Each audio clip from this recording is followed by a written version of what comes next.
Under his captaincy, England then beat India 3-0 in 1967 and Pakistan 2-0, despite a fine 187 by Hanif at Lord's. Hanif was an outstanding batsman, I reckon technically close to perfection, and possessing marvellous concentration. After winning 5 out of those 6 tests as captain, Close was then eased out of the job, if that's the appropriate phrase, and Colin Cowie again took over and led the touring team to the Caribbean. There, the first 3 games were drawn, but there was some excellent cricket played throughout. Here now is part of a stand between Ken Barrington and Tom Graveney. Barrington brings up his 100 with a 6. Oh, lovely stroke, and that's 4 runs all the way to mid-wicket. Glorious stroke, that. There's no doubt that Graveney, when in form, is the most elegant player in the world. In comes Wes Hall again to Graveney. A bouncer, and that's going down there again, and it's going to be 4, I think. He's hooked that one, yes, he's 4, he can't catch it. Lloyd chasing it.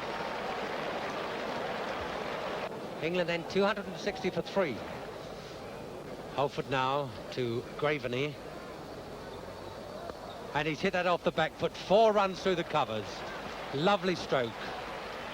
Beautifully timed.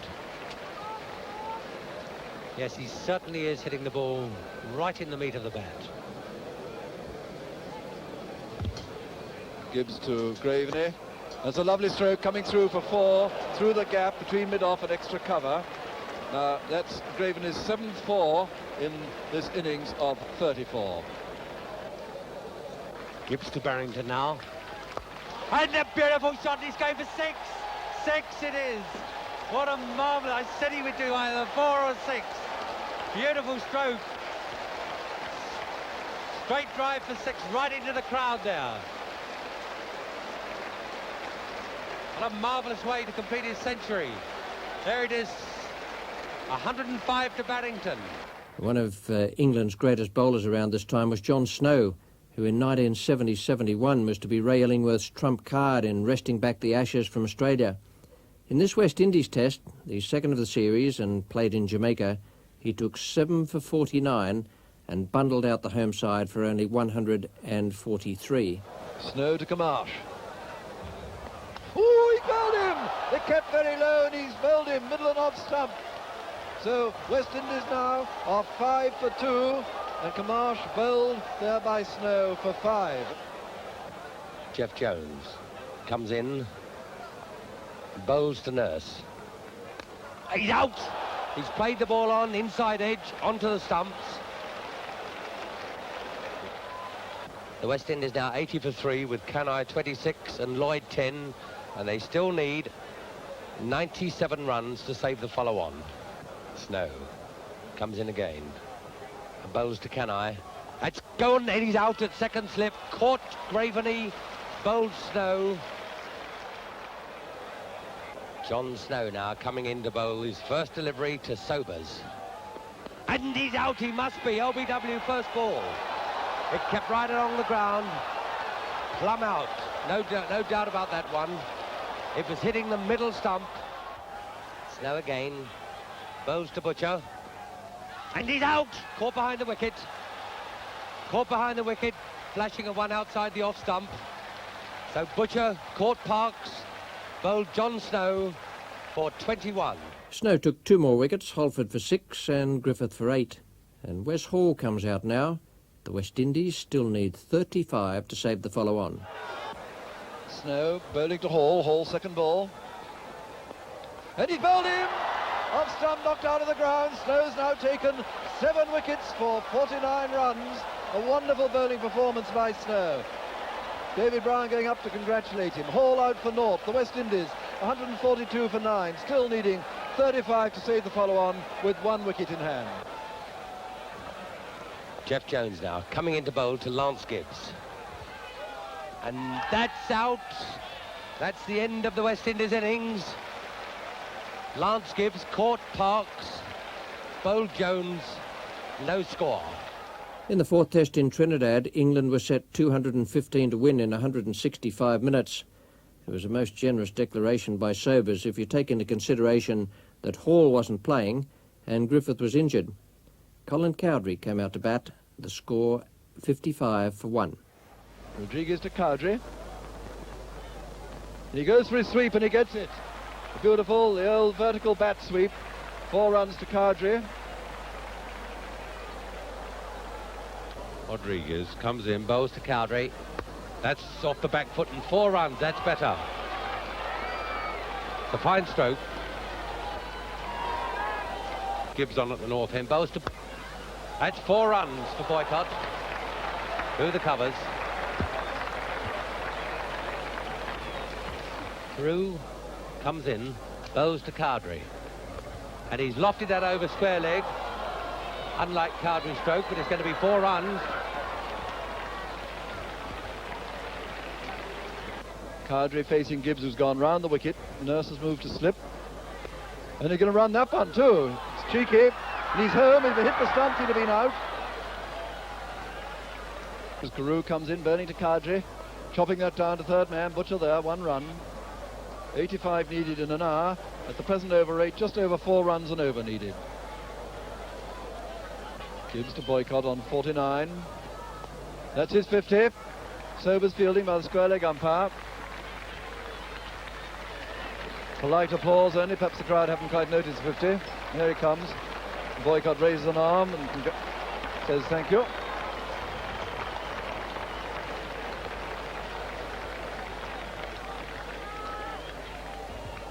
.80 runs needed as Cowdrey faces Gibbs. And he's hit that hard and high and it's going down the long on boundary. And it's 4 runs, well clear of all the fielders.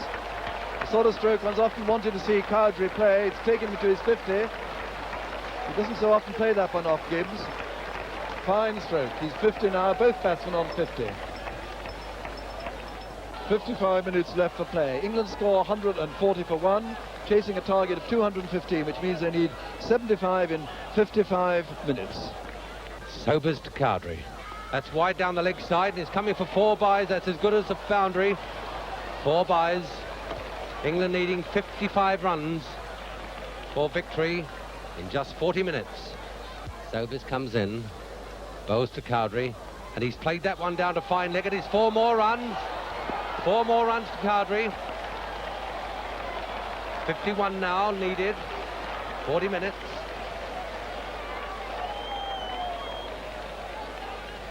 Sobers in, bows to Cowdrey, and he's hit that through, and it's 4 runs. Cowdrey's got 4 runs through the covers, a lovely stroke. So England now need 47 runs for victory. Gibbs to Cowdrey. He's hit that in the air. 4 runs to Cowdrey. Magnificent stroke over mid-on. Gibbs comes in, bows to Cowdrey. And he's hit that high, and he's going to be out. Caught by square leg by Garfield Sobers about halfway back to the boundary.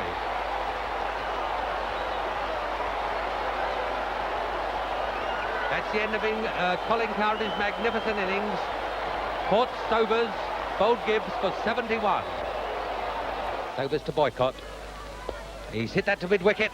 It's going down. I don't think Lloyd will catch it. No, 4 runs to Boycott to mid-wicket. Gibbs comes in, bowls to Graveney. He's bowled in. He's yorked him. Graveney hit over the top there, was yorked by Gibbs. England 182 then for 3, needing 33 runs for victory. Gibbs comes in, bowls to Boycott.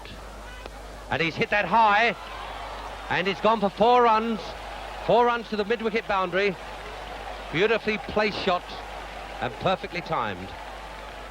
19 now for victory. Gibbs comes in, bowls to Boycott, and he's cut that one down. It's 4 more runs.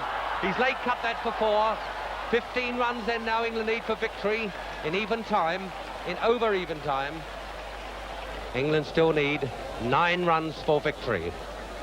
As Gibbs comes in, bowls to D'Oliveira, and he's inside edge, and it's gone down to fine leg, and they're going to take 2 runs. 2 runs. That must have been mighty close to the stumps. Bowls to D'Oliveira, and he's hit that off the back foot, and they've got 1 run though. beautifully saved, a diving save by Lloyd at cover. What excitement here. As Sobers bowls to D'Oliveira. And they're going for one. He's just going to get in, yes. There's a long conflab here between Sobers and Gibbs. A tremendously long one. And this is really obvious time wasting. Even the West Indian crowd themselves are showing their disapproval at this. And it could well be that this is the last over of the day, of the match. As Gibbs comes in, bowls to Boycott. They're taking 1 run. 3 runs needed now for victory. Gibbs comes in, bowls to D'Oliveira. And he's hit that to mid-wicket. They've taken 1, and they're taking another 1. 2 runs. This is the tie. England now 1 run they need for victory.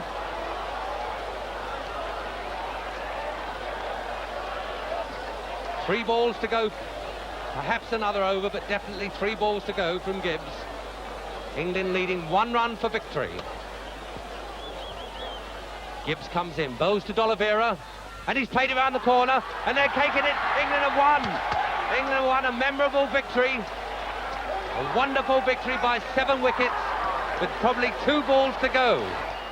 The Guyana Test was an exciting affair with some doubt at the end about whether or not there should have been another over bowled. Alan Knott played a wonderful fighting innings of 73 not out to hold the West Indians at bay. England finished 9 for 206 and won the series. In 1968, Australia toured England, winning a very low-scoring first Test match at Old Trafford by 159 runs, with the spinners doing much of the damage. The second Test was drawn at Lord's, but here's a glimpse now of the late Colin Milburn. No one, in my mind, has ever hit the ball harder than the burly right-hander, whose career was so tragically cut short when he lost an eye in a car accident. And that is 6 runs. It's a nice time to join us with Milburn opening his shoulders and hitting it not just over the fence, but over the second lot of crowd and up onto the second tier of the grandstand. Milburn then 7 fours and a glorious 6 this morning. And he's hooked that one for 4 runs down to the mound. A bouncer. Went like an absolute bullet. What a great sight this is, and how the crowd are absolutely loving this. This is what we want to see, isn't it? This is how cricket should be played, Peter. My word, yes, and Boycott was moved to applaud that very warmly indeed.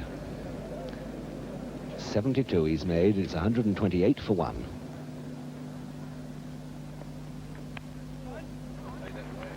Got up a bit. Well played, Milburn. Kept it down well, came off the glove. Milburn has a bad hand. It's bandaged at the moment. It was bandaged last night after close of play. 1 down. So Graham Mackenzie, who had Edrich out with that vicious delivery yesterday morning. Oh, I say, like a pistol crack. Tremendous shot again. This boy. And that's high up there, but he's gonna be caught. going to be out. Caught by Walters. High up on the bat, then. A bad ball. Not a good ball. He didn't quite time that one. Caught a deep mid-wicket by Doug Walters. And so, rather tragically, Ollie Milburn did not get his 100. The Australians giving him a warm reception. And this is the end of a very great innings. Colin Cowie was a fine slip fielder. It was in this game he broke Wally Hammond's Test record of 110 catches. Oh, my God, he's caught him! Caught him in the slips. A magnificent catch by Colin Cowie. What a magnificent catch. That's 2 of the best catches I've seen for a very long time. And that, in fact, is Cowdrey's equaling the number of catches taken by Wally Hammond. He's now taken 110 catches in Test cricket, and what a catch to equal that record with. Oh, he's caught! Now, that is a very significant wicket. Cowdrey now has held more test catches than any other test player. Colin Cowdrey has beaten Walter Hammond's record of 110 catches, and he's got now 111 and has held more catches than anybody.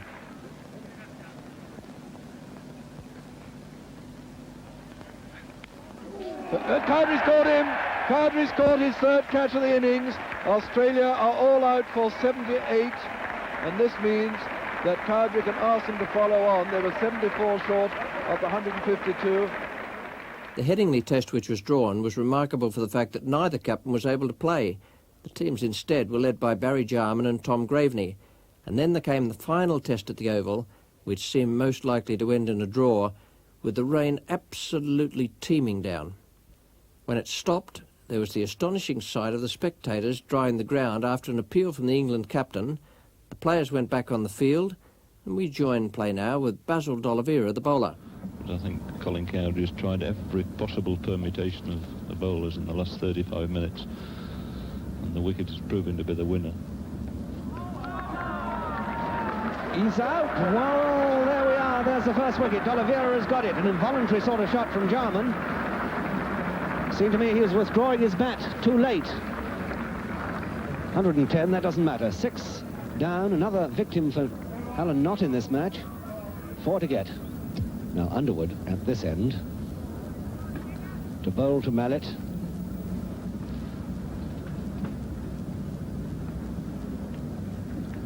Who batted for 3 hours in the first Australian innings. He's out! Caught by Brown. And that one lifted. Brown delighted. Not a difficult catch. So Mallet is out. Second ball. 3 to get. So 1 ball to go in this over.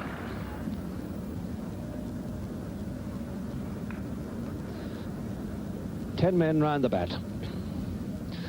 Doesn't matter about the 4s or 6s. Runs don't matter at all. Ooh, he's out. Is he caught? Look at Brown, look at Dave Brown, he's gone, and that was a better catch. More difficult because he had to go right low for it. Oh, what a day is Dave Brown having. And Underwood too.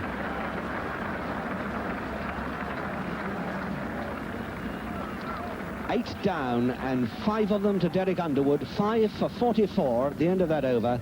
28 overs and 17 maidens. 14 minutes to go and 2 wickets to fall. Underwood to Gleeson. Coming in round the wicket this time, Underwood. And he got him, bowled him, off stump, knocked out of the ground, and Australia are 120 for 9 with just 1 wicket to go. Inverarity has been there for 4 hours, 10 minutes, a superb innings for his country.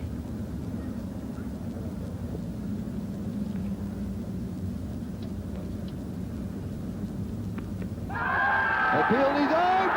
He's out, WW! England have won, and the series is drawn. There's Colin Cowdrey, the happiest man on the field. Not least of the interesting events of that 1968 summer was Garfield Sobers' hitting of 6 sixes from 1 over. The bowler was Malcolm Nash of Glamorgan. And that he's got to pick that. That was the right distance. He's hit that out of the ground. Way up many a mile. Past the pylon there. Over into the road to the old cricketers. He's smiling all over his face. The ball's been returned. 46. 46 now to Sobers. And he's been at the wicket how long, Bill Edwards? 30 minutes, so a faster century than his already fastest is on. That's another one.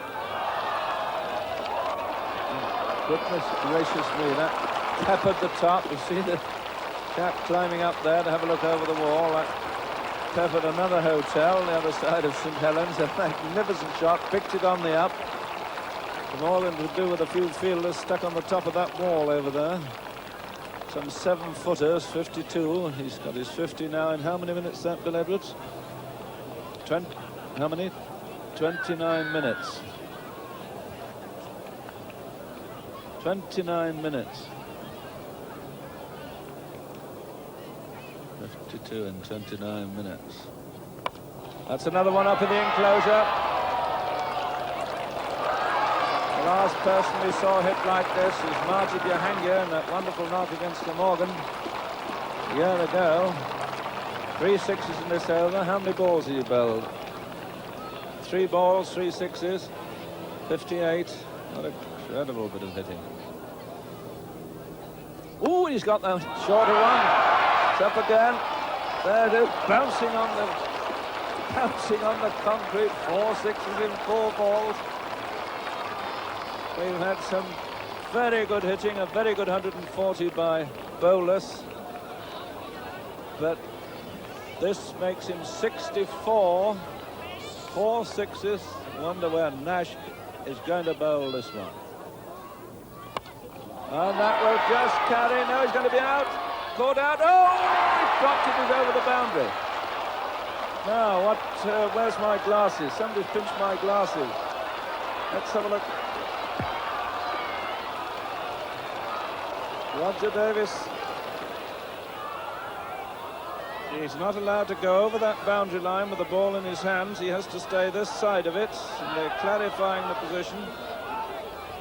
The crowd are sticking their hands up for a 6. They want Sobers to remain. This is the most chaotic situation for a cricket field. Conference now between the umpires. This is really one of the bits of drama that will be worth looking at again sometime. And if there's any doubt, Sobers remains, in my view. Now the players are joining in. 6 it is! 4 on the trots. Sobers. 5 on the trot. 5 on the trot. Oh, this is incredible. Now, this is 6 on the trot's a world record. Been done before, but 70 on the board. And he's done it! He's done it! And my goodness, it's gone way down to Swansea. At least Malcolm had the consolation of knowing there are many other bowlers who have felt the lash of Sobers' bat over the years. And I guess, after all, it did achieve for Malcolm Nash lasting fame. In 1968-69, England toured Pakistan with the final test abandoned because of writing. Colin Milburn made 139. It was to be his last test innings. Because of injury to Colin Cowie, Ray Illingworth took over the England captaincy and made 100 in the second test at Lord's. There's his 50. Ray Illingworth has completed his 50. And I would imagine this is the fastest 50 of the 6 that have been played or scored in this test match. Holder from the pavilion end now, bowling to Illingworth. Illingworth is 56.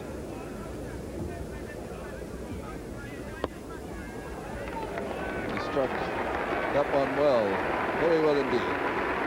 4 runs. That's his 5th 4, takes him up into the 60s. Highest test score by 10.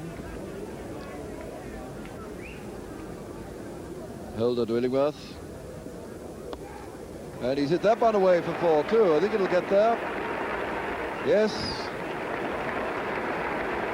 Maurice Foster, the fielder, substitute for Sobers. No shine on the ball now. This is the 52nd over with the new ball.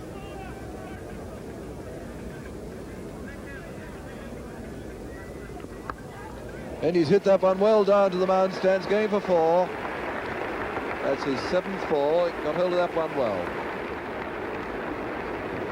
And for the top score with 107. And he's hit that one again for 4. Down to mid-wicket. Loose over this from Shepherd. Illingworth goes to 84.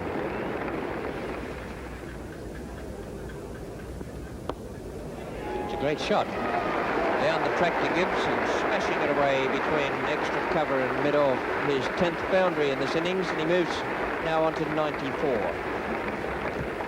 Fine shot there by Illingworth. 3:18 for 9, and time for just one more over, I should think. 6 runs short of 100. The question is, if this is to be the last over, is he going to make an all-out effort to complete 100? It's a fine stroke. Snow looking for 2, and he'll take it, giving Illingworth the strike. It's a good throw, but not good enough. 96 now to Illingworth, and looking for his 100 in this last over of the day.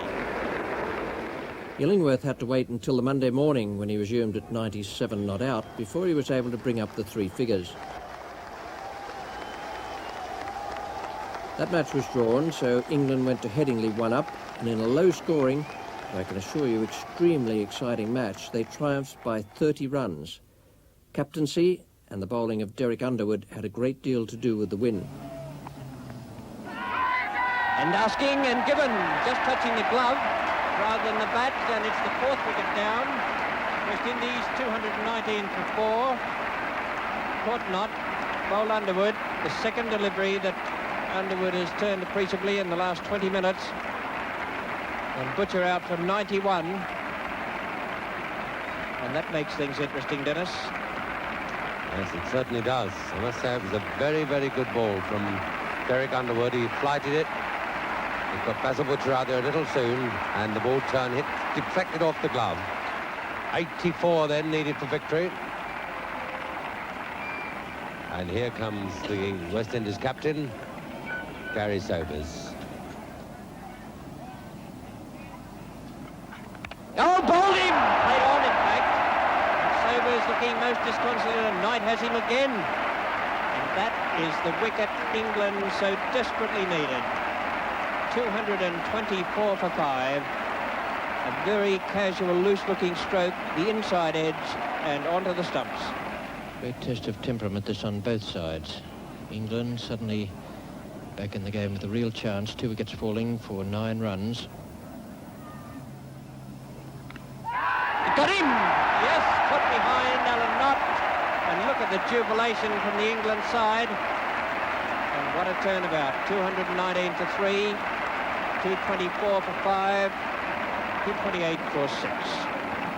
West Indies are back on the defensive. It's almost a case for Underwood slowing down his pace a little bit, giving the ball a bit more air, looking for this little bit of extra turn. I don't think he's going to be hit into the outfield by John Shepherd. And it's the 7th wicket down. Shepherd looking most surprised. And the West Indies now need a further 52, still with 3 wickets in hand.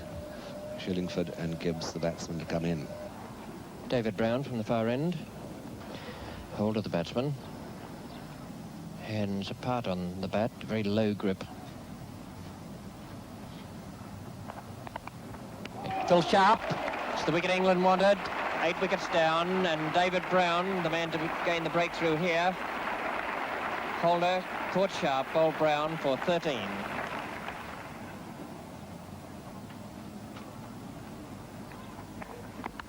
Oh, what a good catch.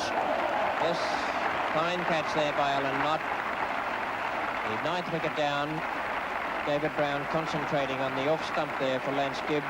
9 for 255. 272, 31 needed for victory. Perry Knight, the bowler.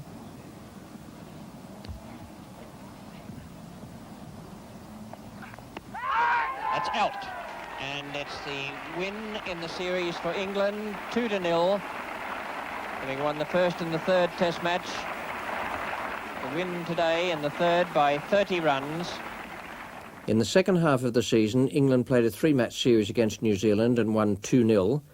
And it was the start of a wonderful era for English cricket, with Illingworth one of the outstanding leaders the game has seen. A marvellous time in cricket, absolutely marvellous, the 1960s. But let's have a look back now at the match which ushered in all that good cricket. It was the tied test in Brisbane at the Gabba, played from December 9 to 14, 1960. Not only was it at that time a unique result, but the cricket played throughout the match was quite outstanding. Valentine to Mackay. Shoveled away for 2 more. These two, Mackay and Davidson, put on 35. Now Ramadin. And Mackay is bowled for 28. Australia 92 for 6. Victory seems a long, long way away. 141 runs still to be got. Benno next, his first ball, and a catch, is it? No, it's not. The skipper quickly settles down. A fine stand develops with Davidson that really swings the game. They're out to get the runs. There's no thought of putting up the shutters. This Australian pair won't be contained. They take every chance that's going. They miss nothing between the wickets. 118 runs they've made now, match-winning runs they seem, and 23 only are needed as Hall comes in with the new ball on his final fling. And it's 1 run to left-hander Davidson. Davidson facing Hall, and it's all odds now on a famous Australian victory. Hooked for 4 handsome runs, 18 runs wanted. Sobers to Benno. And a splendid on drive for 4 more. The target 10, just 10. And time enough, 15 minutes left. Surely Australia are going to win now. Another over from Wes Hall. A desperately quick single by Benno, and that reduces the gap to 9. And so to the last over but 1, 7 minutes, 7 runs needed. Benno going for yet another quick single, and Davidson is run out. Thrown out by Joe Solomon from mid-wicket. Davidson out for a wonderful 80. Only 3 wickets left, only 6 minutes, and 7 runs still wanted. The very last over of the match, bowled by Wes Hall. Swing by Grout, they're running for anything now. 1 run, 1 more run. Australia want 5. Second ball to Benno. Benno hooking, and he's caught behind by Alexander. Benno out for 52. Only Meckiff and Klein are left. Who dare say now that Australia will win? 4 runs wanted, 4 balls. It must be a catch out on the leg side. Hall goes for it, Kenai's going for it too, and Hall drops it. What a chance he's missed, what a roar from the crowd. 3 balls to go, 3 runs needed. Hall now to Meckiff. It could be 6, unless it's cut off by Conrad Hunt. He's going to cut it off. 1 run. The second run brings the scores level. The next one will win the match. Hunt's throw is coming back. It's wonderfully accurate, and he's out. Grout is out, run out by a foot. Wonderful return. So with 2 balls left, the scores are level. Australia down to the last man, Klein. And Hall bowls. Push to leg, they're running for anything now. And Joe Solomon's throw for a second time hits the stumps, and the match is tied. The first tie in Test match history, truly the most sensational finish of all time.